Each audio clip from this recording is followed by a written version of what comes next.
At sa interpretasyon mula sa Espiritu Santo, Angel. Pangangkat na yun. Ikaw na. Ikaw na, special kayo. Apat na. Tapos may create ka mo. Ganyan kamahal na nagkakaroon ng pangalawang ano. Beto.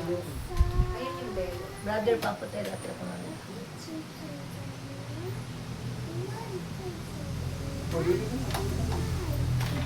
Wala akong basahan.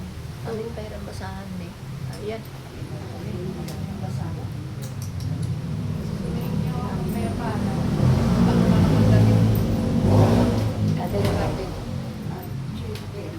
Magbigayan kayo ng pag-ibig sa bawat isa. Love you. Please. May, love you. I'm sorry, bro.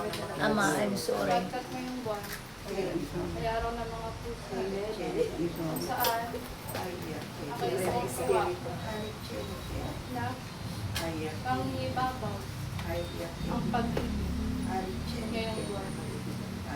Ngunit, mas ninanais ko na hindi lamang ngayong buwan, o marami pang buwan ang mangingibabaw sa iyo ng pag-ibig sa bawat isa. Sapagkat yan ang matibay na panglaban sa mga kalaban ang inyong maliligo sa mga tubig. O kaya, ang darating papapahayag ng mga ina sa darating ng mga bagong tubig. Lumapit ang isa sa mga gagamitin sa araw na iyon.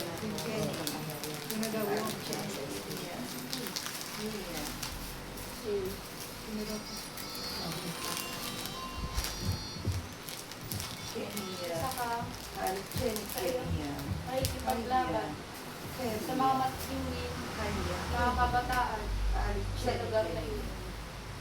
Kaya, ninais ko na sa mga kapwa mo na bilang isang turo ay parating mo sa kanila na magkaroon sila ng paghahanda sapagkat ang mga kabataan niyo ay napalayo sa akin.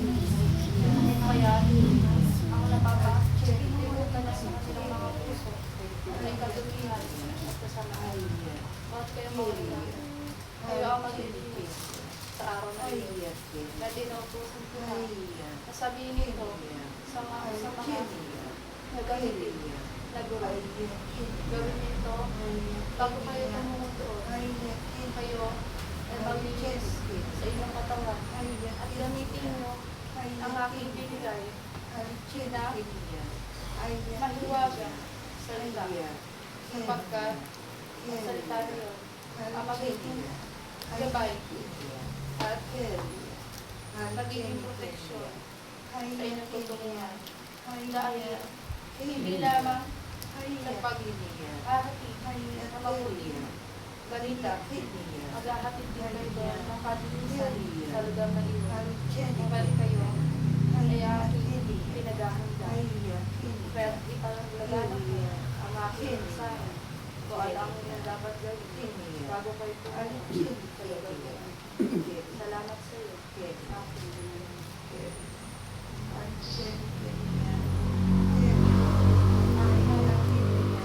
Ako'y nagagalang sapagkat tutunguhan mo na ang isang bilanggo ng mga kabataan na nalayo sa akin. Kaya, nautosan kita na magkakaroon ng isang gambala doon sa labing kayo ng mga kabataan. Kahit pagpangumaba ka, kung meron man, nagagamitin ng ating kalaban, pangunahan mo, mabuting puso.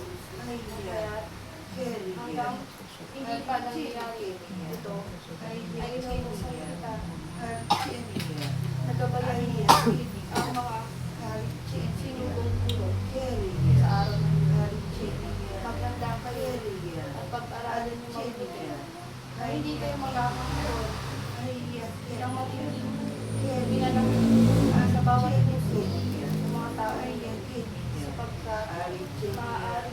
sila magambala sa mga nakailang mga kalaban sa kanilang mga kailangan. Kaya palagi mo kaalalahanan ang mga nagbabanggit o magbabahag ng mga salita. Sapagkat marami pa ang tao na hindi nakakaunawa sa akin lamang ng Panginoon. Kaya pag na tutunan, tuturuan pa ang mga isinutun ni Guro na magtuturo sa mga matatanda at mga kabataan doon upang hindi tayo makatama at hindi kayo nasaktan ng mga kalaban. Dahil sinasabi ko sa inyo, dalang-dalang na yun ay puno ng masasama, puno ng mga pinanakit sa puso. Kaya isang pagkakaroon lang ay maaari na silang mabisig. Ngunit hindi ko ito ay hintulutan. Matang dito upang ibahagi sa akin sa inyo. Upang mapaghandaan niyo ilahad mo ang kamay. Sapagkat may bibigay ako sa iyo na isang gusto saan ay mangyari na yun ay palamang gagamitin mo sa lugar upang magkaroon ng kapayapaan. Habang ikaw ay nagtuturo mo, ninanais ko, ito ilangarin mo lang upang lahat na iyong inaapakan ay manilinis hanggang doon sa iyo. O kaya, ang kaisipan at katalinuhan ay pinagamit ko sa iyo ay paliwanag mabuti sa mga sinugin ay katulad ko. Salamat sa iyo, aking anak, na magkakaroon ka na naman ng isang pagbabahagi ng aking kapatid. Sapagkat pagbibigay ako doon ng maliwagan, kabanalan, kung saan nagbibigay ako ng isang mga tupa na makakakita sa akin, makakarinig sa akin, makakaunawa sa akin. Kaya pagkandaan mo ko, aking salamat. Praise Yahweh. Praise Praise Yahweh. Kaya kayong nakikinig, kayo ang mga magpapatungkol sa aking mga sinasabi. Sapagkat nakuliman ng aking mata, hindi ko pa rin tuluyan na hindi ito nasasabi sa inyo. Ipakikita ko rin sa kanya kung ano ang mangyayari na hindi dapat natin paintulutan na magambala ang araw na iyon. Sapagkat nais ko ang malaganap doon ay ang pag-ibig lamang na nanggagaling sa inyong mga puso. Kung paano ko kayo iniibig, ganun din iibigin ang mga tao hindi kilala doon. Nauna nyo pa lamang sila may kita, pero sinasabi ko na sa inyo ang kanilang kalooban ay napapalayo sila sa akin at hindi na nila ako kilala. Kaya't kayo ang magpapatotoo kung paano ako naging mabuti. O kaya, pag silatot kayo lahat at bibigyan ko kayo ng isang proteksyon kung kayo man ay tutulong sa araw na iyon. Sabay-sabay kami. Oh, ang dangan. Ikot daw po. Narayo. Sige nga, ikaw. Mami, hindi pati ako. Kayo ay Mami, maghawak mami. Mami ka na lang. Lapit ko po kayo, mami. Ito.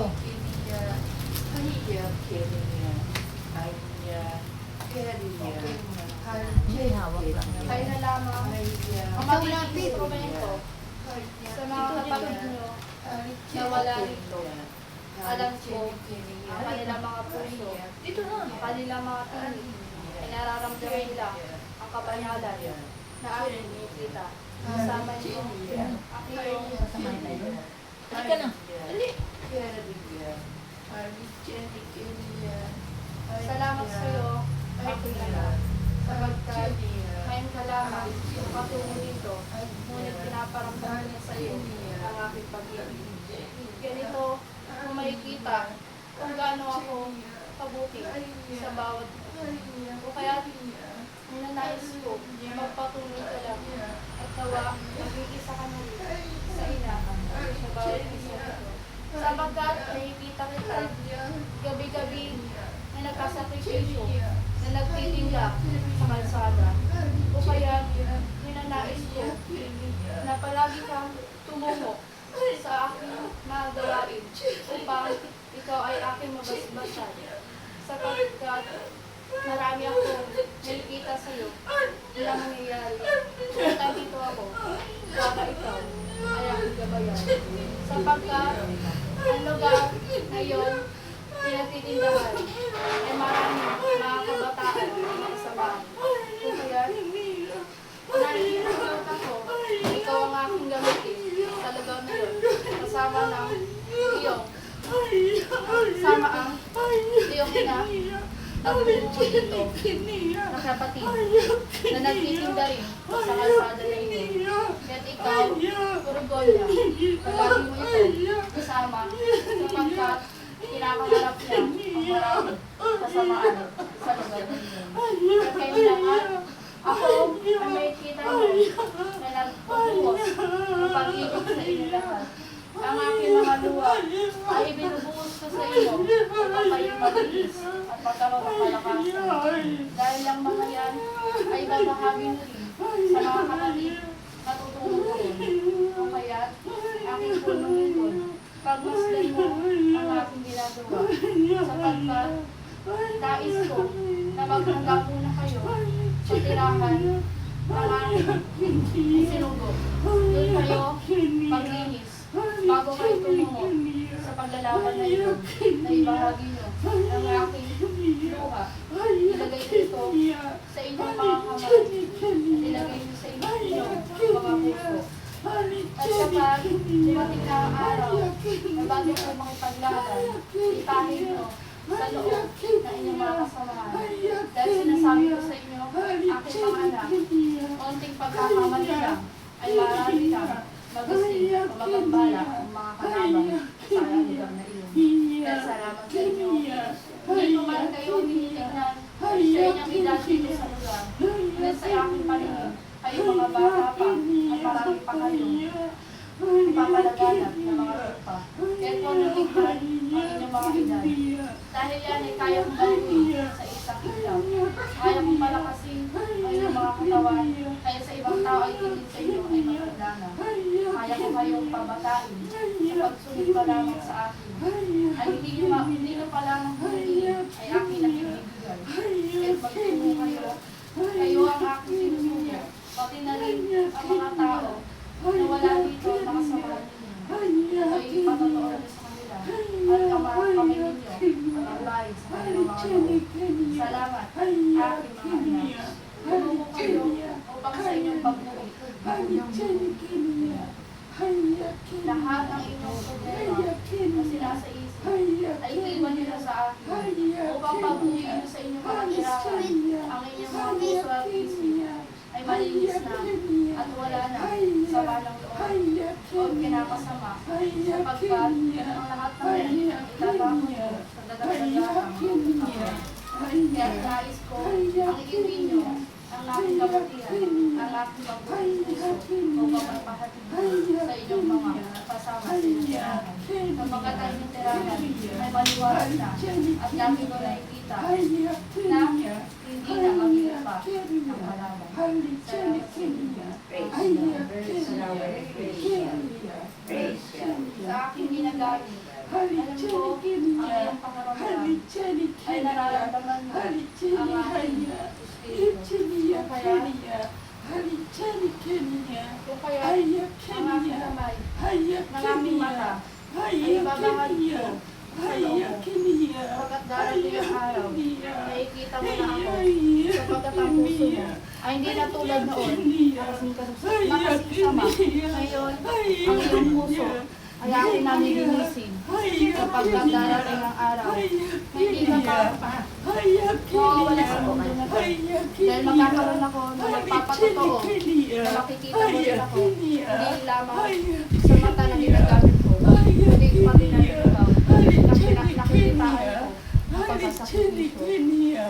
At ito, ang kamay ng aking mata na palagi ka magpahawak upang habang narito ikaw ay alam ko na matatagan mo, makakayanan mo ginagawa ng aking mata na may kita mo ang mga hiwaga, aking papakita. Darating ang araw, aking ikita mo na at makakausap mo na ang harapan Praise Yahweh. Umiyak kasi ako, kasi pagdilat ko, nakikita ko yung karwahe at saka yung yung kabayo nga lumalakad dito sa harapan natin. Kaya nanginginig ako, umiyak ako. Ang daming bulaklak, naglalakad ang karwahe nga hinahatak siya ng kabayo. Kaya umiyak ako. Kaya pinipikit ko ang mata ko kasi pag dumilat ako, ang liwa-liwanag nga may karuwahe nga liwa-liwanag nga dumadaan nga hinahatak ng kabayo. Kaya, Praise the Lord. Ama, thank you po. Nanginginig. Nakakita po ng ating kapatid, totoo po yun. Kasi ang mangyayari po kasi, may pinapunta siya na mga apostles, yung 12, nakasakay po doon sa likod ng karwahe, tapos siya yung nasa harapan. Tapos po siya sa kanyang upuan na trono. Tapos yung kamay niya nasa may balikan ni Sister Nati. So yung tungkod niya ngayon, yung pinapakita niya sa akin. Para siya, alam niyo yung sa BJMP, di ba parang kulungan? Yung sa pupuntahan pala natin is parang kulungan ng mga kabataan na parang maraming kriminal ang nangyayari sa loob na yun. Na maraming mga nakatirang masasama talaga. Yun yung nakita ko na kung gaano sila kagulo sa lugar na yun. Tapos, si Brad, nakita ko siya, maglalakad siya doon. Nakaganyan na yung kamay niya, pero yung pasto na yun, madali ko makikita nila yung parang bitak na lupa. Kakalat yun sa lahat ng lalakaran ni Brad na may ginto, na liwanag. Tapos yung batak na yun, kakalat sa mga bawat bahay na madadaanan ni Brad sa lugar na yun. Tapos yung mismong lugar, ito yung korte, tapos tapos na sa loob ata yung chapel.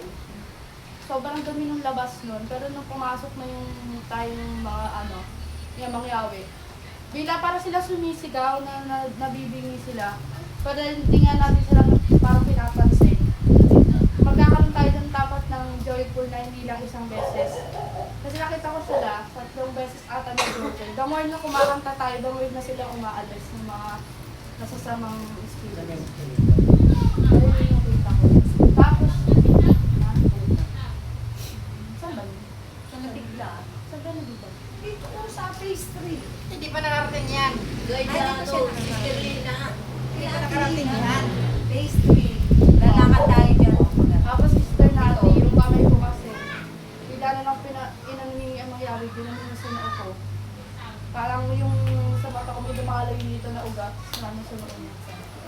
Pero, Pangyarihan. alam doon pa lang, bukas pa lang ako, pero hindi pa sobra. Pero, hindi siya yung malabo na katulad kay Sister Dina. Kaya Sister Dina kasi nakabukas, pero medyo malabo pa na, parang kanina parang bulag pa. Kay Sister natin kasi, malinaw pero maliit pa.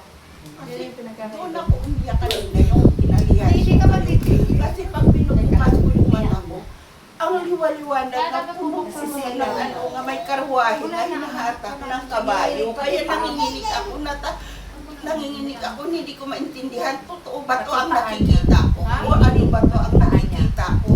Sabi ko, Pati paa niya. Kaya tinanggard ko na. totoo ba ito? Sabi ko, pinipikit ko ang mata ko, nawawala. Pero pag dinidilat Siya po ko, ba yung ayan na sinasabi na naman ano? siya. Na nagtitinda? Ano ba din? Oo, siya. Sa kanila na gabi?